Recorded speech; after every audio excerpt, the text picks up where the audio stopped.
trying to reach this true freedom. Absolutely. It has nothing to do with anything, money or anything else, and a person that might have all the money in the world still might not have that true kind of freedom. Absolutely. If you are self-centered, if you are selfish, you can be J. Paul Getty, you can be Bill Gates, or you can be someone who just won the lottery.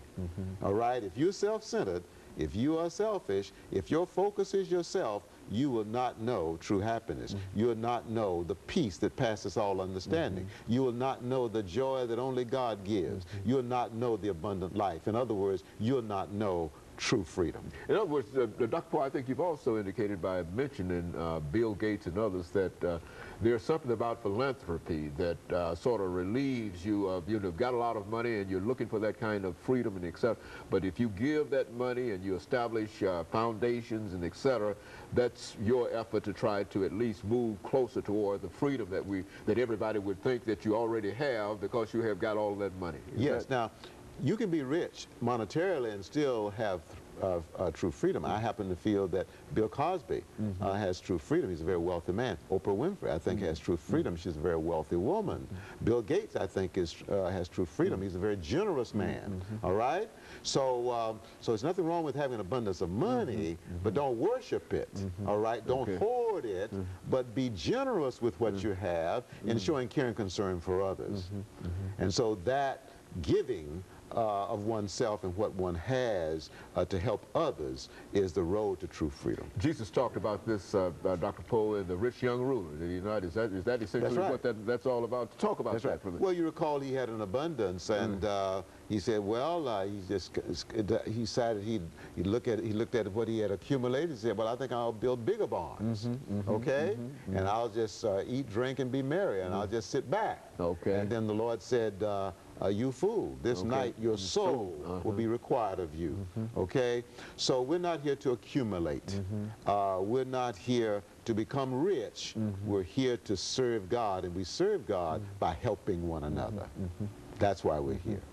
And so, Dr. Poe, the book that you have now, and you're thinking in terms of it receiving a Pulitzer Prize. Well, we would love for that to happen.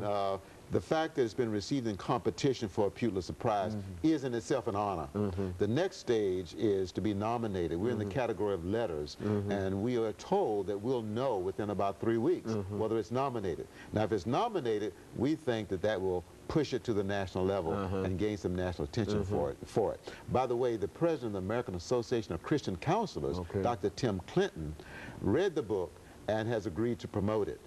Each person who reads this book, Dr. Haney, has almost the same response: I couldn't put it down. And it's such a small book in sense of where books generally go. Yes. So you're saying that with this small book, that they can find basically anything in terms of their own lives, so no matter what kind of life they might live, about how they might be able to move toward being whole. Well, yes, the book answers the question, how do I overcome the damage that's been done to me by having been abused, mentally abused, physically abused, sexually abused? How can I overcome the damage? The book answers that question. And if you've been abused, then Imogene speaks to you. If you know someone who's been abused, Imogene speaks to you.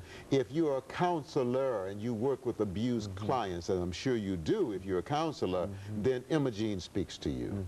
And so it's a book that is really open to all individuals in order, but what makes it so common, it seems to me, is that it's dealing with a common theme, which is to say that the closer you move to God, the better your situation is. Would that be? Absolutely. You know, sometimes people say, you know, I'm praying now, I'm going to church, but it seems as if I'm having more problems than I had before, or the more I try to do the right thing, the more problems I have.